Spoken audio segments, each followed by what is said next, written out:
এই নতুন কমিটি বিজিবিতে বহুদিন ধরে তারা কাজ করছে। এর আগে কেউ সদস্য ছিলেন, কেউ ভাইস প্রেসিডেন্ট ছিলেন, তারা অভিজ্ঞ।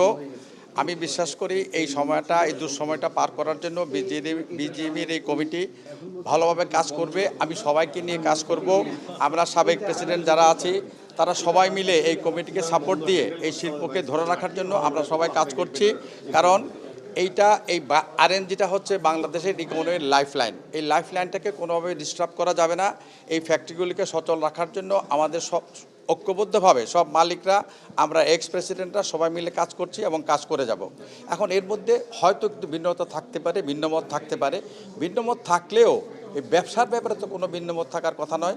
আমরা বিজিএমইতে ইলেকশনের মাধ্যমে একটা কমিটি নির্বাচিত করি। একটা হচ্ছে ফোরাম, একটা হচ্ছে সম্মিলিত পরিষদ। এই দুই প্যানেলে নির্বাচিত হয়। এরা সবাই সম্মিলিত পরিষদের নেতা।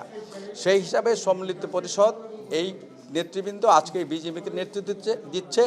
এর সাথে আমরা এক্স প্রেসিডেন্টরা সবাই একসাথে কাজ করতেছি, একসাথে কাজ করব। তারপরেও যদি পরিবর্তিত পরিস্থিতির কারণে কোনো রকম রিঅ্যাডজাস্টমেন্ট এর মধ্যে করার দরকার হয় শিল্পের স্বার্থে, সময়ের প্রয়োজনে, অবশ্যই সেটা আমরা বিবেচনা করে, কারণ শিল্পটা আগে, অর্থনীতি আগে।